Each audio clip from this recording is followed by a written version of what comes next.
what's it called?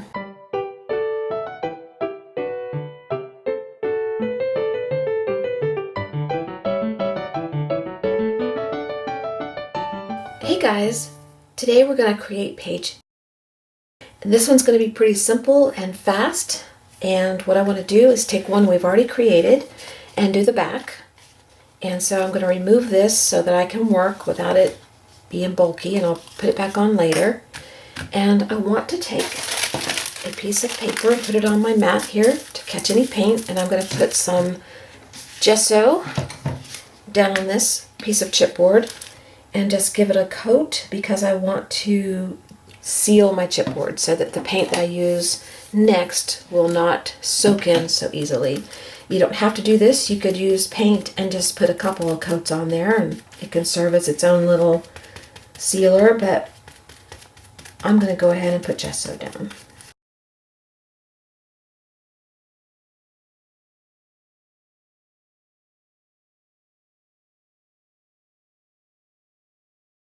All right, I'm going to give this a dry and I'll be right back.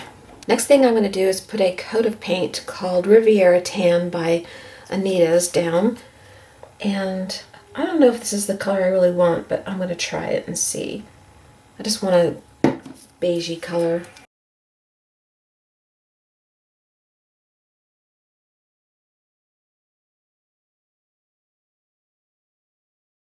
Alright, this is the first coat. I'm probably going to put another coat because I don't like how this is looking.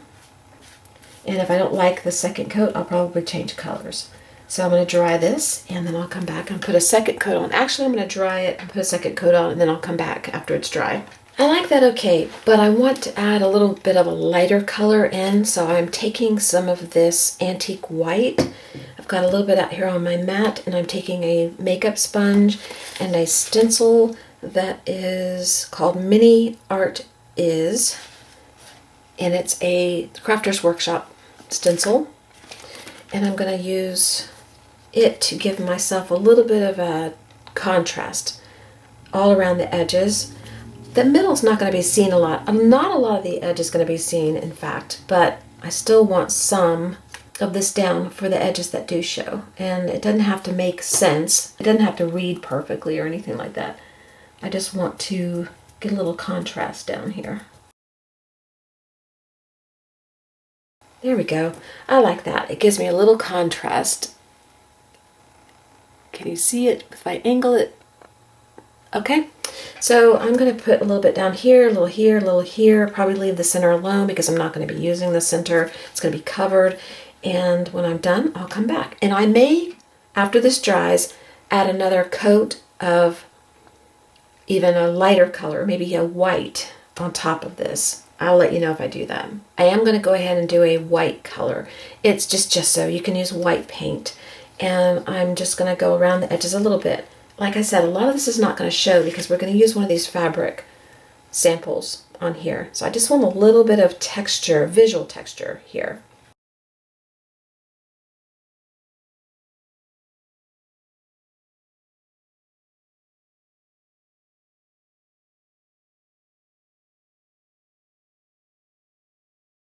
Oh, I like that much better. Okay. No rhyme or reason. It just has a little bit of a stencil-y look for a little bit of visual texture.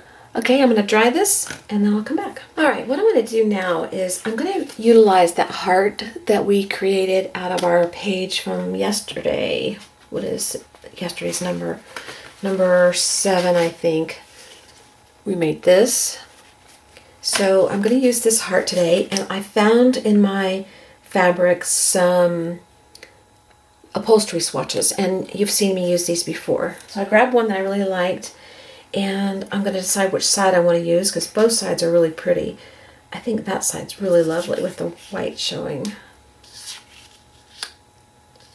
But you don't see this because I'm covering it with the heart. So let's turn it around this way. I could go that way, or I could turn it over like this and make it more muted. This is the back side. That's really pretty that way. I wanted to use some lace on here too, so let's see how the lace looks on both sides.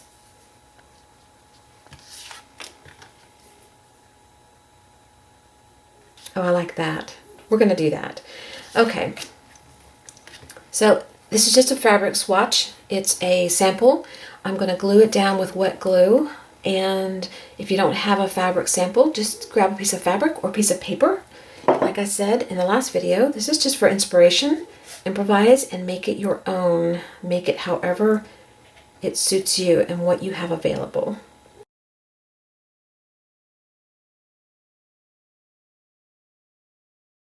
I'm going to place it over where my holes are still available for putting in my book. See, I told you we'd be covering most of this, so just a little bit peeking through is enough for me, this little texture we gave it with the stencil. Okay, then I'm going to take a piece of this lace and I'm going to glue that down.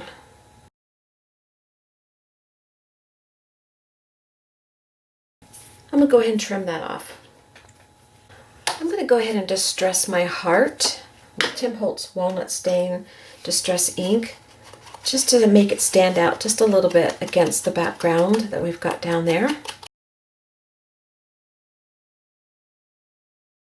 While we're at it, I'm going to go ahead and distress around the edge of my chipboard just a little bit.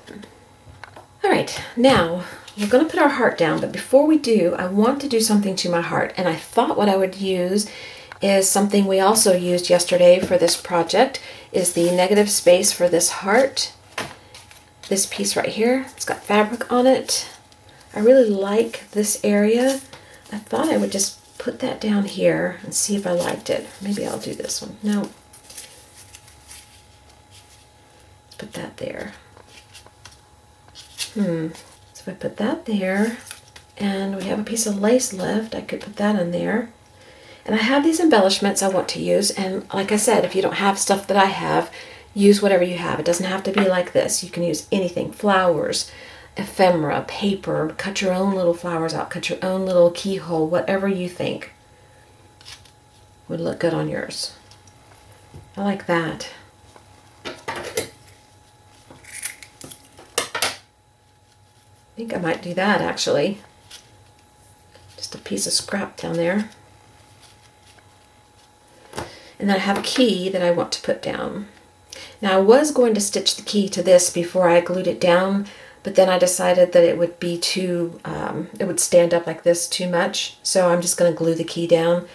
But I am going to stitch my little keyhole down. And I've just got a piece of, what's it called? Embroidery floss in a large-eyed needle. And if it'll go through without breaking my fingers, I'm going to stitch this on.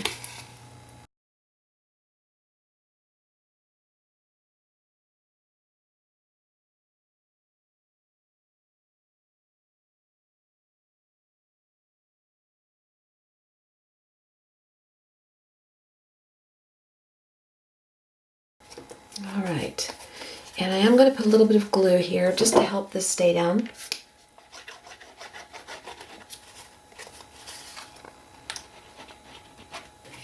Okay, and I'm not going to straighten out the edges or anything. I'm going to leave it just like that. I just think that's pretty, just like that. So before we glue it down, I want to place my key, see where I want it. I'm going to go ahead and tie the rest of this, my embroidery floss, at the top of my key. Let's go ahead and take that off my needle.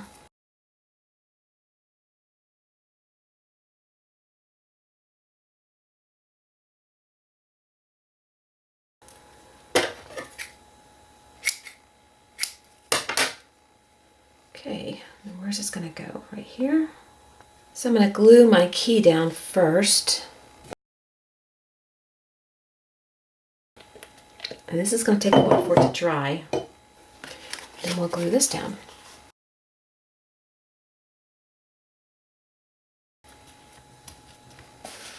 That's all I'm going to do to this page.